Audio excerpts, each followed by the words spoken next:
प्रिय छात्रों, हम बीए पाठ प्रथम वर्ष के द्वितीय प्रश्न पत्र में राजस्थान विश्वविद्यालय द्वारा संकलित कहानियों का कथासार देख रहे हैं।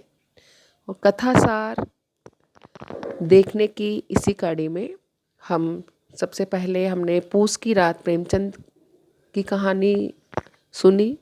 उसके पश्चात हमने द्वितीय मधुआ कहानी सुनी जो कि जयशंकर प्रसाद की लिखी हुई थी। और अब इसी कड़ी में हम जैनेन्द्र की कहानी पाजेब की कहानी सुनेंगे। सारी कहानियाँ सुनने के पश्चात हम इनका तात्विक विवेचन भी करेंगे। सबसे पहले हम सारी कहानियाँ जो है उनको सुन लेते हैं ताकि कहानियाँ सुन करके हम उनका अंतरसात कर सकें और फिर तात्विक दृष्टि से भी हम उनकी समीक्षा कर सकें।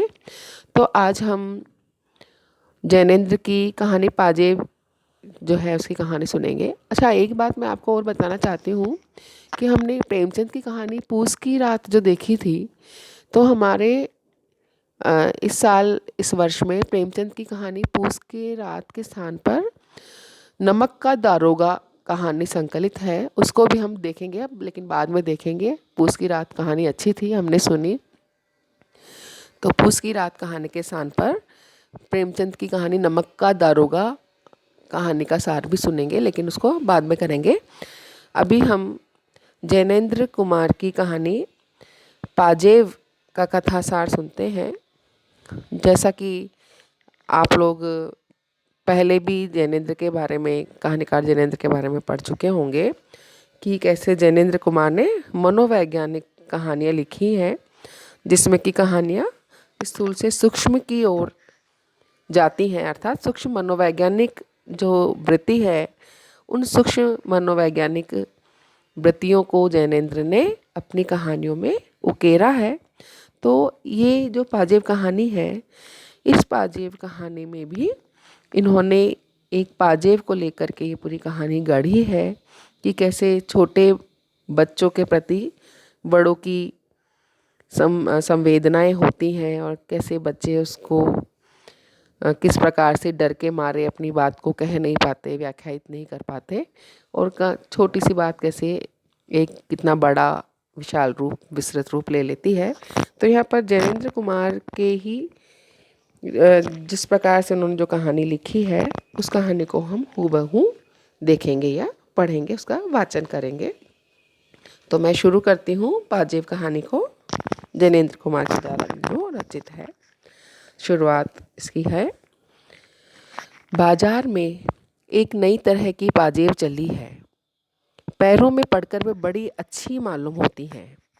उनकी कड़ियाँ आपस में लचक के साथ जुड़ी रहती है कि पाजेब का मानो निज का आकार कुछ नहीं है, जिस पाँव में पड़े उसी के अनुकूल हो रहती हैं। पास पड़ोस में तो सब नन्ही बड़ी के पैरों में आप वही पाजेब देख लीजिए। एक ने पहनी तो दूसरी ने भी पहनी। देखा देखी में इस तरह उनका न पहनना मुश्किल हो गया, यानी कि सभी ने वो पाजेब पहनी हुई है। आसपास में सब एक दूसरे को देख करके ऐसी पाजेब पहन रहे हैं। हमारी मुन्नी ने भी कहा कि बाबूजी हम पाजेब पहनेंगे। बोलिए भला, कठिनाई से 4 वर्ष की उम्र और पाजेब पहनेगी। 4 वर्ष की है मुन्नी, यहाँ पर उसकी उम्र आ गई है। मैंने कहा कि कैसी पाजेब? बोली कि हाँ, वही जैसी रुक्मन पहनती है, जैसी शीला पहनती है। मैंने कहा कि अच्छा अच्छा, यहाँ पर मैंने जो है इस कहानी का राइटर है या लेखक है, तो उसने अपने आप को मैंने शब्द प्रयुक्त किया है। अर्थात जो मैंने इसमें चरित्र है, वह चरित्र इसको लिखने वाला है और उसकी पुत्री जो है वही पाजेब की रट लगा रही है या पाजेब पहनने के लिए कह रही है। मैंने कहा कि अच्छा अच्छा। बोली कि मैं तो आज ही मंगा लूँगी। मैंने कहा कि अच्छा भाई, आज सही। उस वक्त तो खैर मुन्नी किसी काम में बहल गई, लेकिन जब दोपहर आई मुन्नी की बुआ, तब वह मुन्नी सहज मानने वाली न थी। बुआ ने मुन्नी को मिठाई खिलाई और गोद में लिया और कहा कि अच्छा, तो तेरी पाजेब अब के इतवार को जरूर लेते आऊँगी। इतवार को बुआ आई और पाजेब ले आई। मुन्नी उन्हें पहनकर खुशी के मारे यहाँ से वहाँ चमकती फिरी। रुक्मिन के पास गई और कहा, देख रुक्मिन, मेरी पाजेब। शीला को भी अपनी पाजेब दिखाई। सबने पाजेब पहनी देखकर उसे प्यार किया और तारीफ की। सबने पाजेब पहनी देखकर उसे प्यार किया और तारीफ की। सचमुच वह चांदी की सफ़ेद 2-3 लड़ियाँ सी टखने के चारों ओर लिपट कर चुपचाप बिछी हुई ऐसी सुगड़ लगती थी कि बहुत ही और बच्चों की खुशी का ठिकाना न था। और हमारे महाशय आशुतोष, जो मुन्नी के बड़े भाई थे, पहले तो मुन्नी को सजी धजी देखकर बड़े खुश हुए। वह हाथ पकड़कर अपनी बढ़िया मुन्नी को पाजेब सही दिखाने के लिए आसपास ले गए।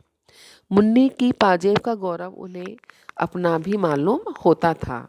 वही बाल मनोविज्ञान की बात है। अपनी बहन को सजा धजा देखकर, सुंदर सा देखकर, आशुतोष जो कि मुन्नी का भाई है, वो उसको आस पड़ोस में ले गया दिखाने के लिए।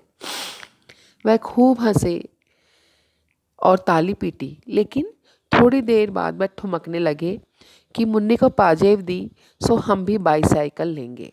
बाईसाइकिल साइकिल को कहते हैं। बुआ ने कहा कि अच्छा बेटा, अब के जन्मदिन को तुझे भी बाईसाइकिल दिलवाएंगे। आशा बाबू ने कहा कि हम तो अभी लेंगे। आशु बाबू ने कहा कि हम तो अभी लेंगे। बुआ ने कहा, छी छी, तो कोई लड़की है? जित तो लड़कियां किया करती हैं, और लड़कियां रोती हैं, कई बाबू साहब लोग रोते हैं। आशुतोष बाबू ने कहा कि हम तो बाईसाइकिल जरूर लेंगे, जन्मदिन वाले रोज। बुआ ने कहा, हाँ, यह बात पक्की रही, जन्मदिन पर तुमको बाईसाइकिल मिलेगी। इस तरह वह इतवार का दिन हंसी खुशी पूरा हुआ। शाम होने पर बच्चों की बुआ चली गई। पाजेब का शौक घड़ी भर का था, वह फिर उतार कर रख रखा दी गई, जिससे कहीं खो न जाए। पाजेब वह बारीक और सुबह काम की थी और खासे दाम लग गए थे। श्रीमती ने हमसे कहा कि क्यों जी, लगती तो अच्छी है, मैं भी एक बनवा लूं? मैंने कहा कि क्यों न बनवाओ, तुम कौन 4 बरस की नहीं हो। खैर यह हुआ, पर मैं रात को अपनी मेज पर था कि श्रीमती ने आकर कहा कि तुमने पाजेब तो नहीं देखी? मैंने आश्चर्य से कहा कि क्या मतलब? बोली कि देखो, यहाँ मेज बेज पर तो नहीं है, एक तो उसमें की है, पर दूसरे पैर की मिलती ही नहीं है, जाने कहाँ गई। मैंने कहा कि जाएगी कहाँ, यहीं कहीं देख लो, मिल जाएगी। उन्होंने मेरे मेज के कागज़ उठाने धरने शुरू किए और अलमारी की किताबें टटोलने का भी मंसूबा दिखाया। मैंने कहा कि ये क्या कर रही हो, यहाँ वह कहाँ से आई? जवाब में वे मुझसे पूछने लगी, तो फिर कहाँ है? मैंने कहा कि तुमने ही तो रखी होगी, कहाँ रखी थी? बतलाने लगी कि मैंने दोपहर के बाद कोई 2 बजे उतार कर दोनों अच्छी तरह संभाल कर उस नीचे वाले बक्से में रख दी थी। अब देखो तो एक ही है, दूसरी गायब है। मैंने कहा कि वो चलकर इस कमरे में कैसे आएगी?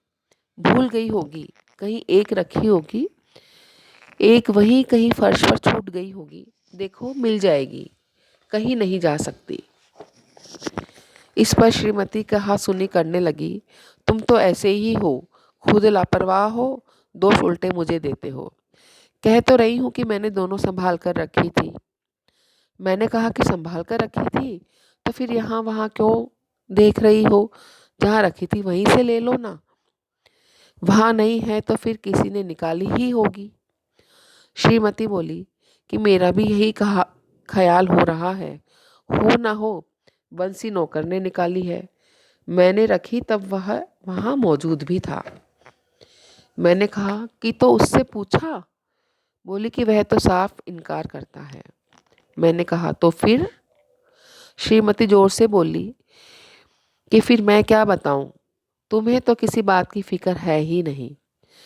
डांट कर कहते क्यों नहीं हो उस बंसी को बुलाकर, जरूर पाजेब उसी ने ली है। मैंने कहा कि अच्छा, तो उसे क्या कहना होगा? यह कहूँ कि ला भाई पाजेब दे दे?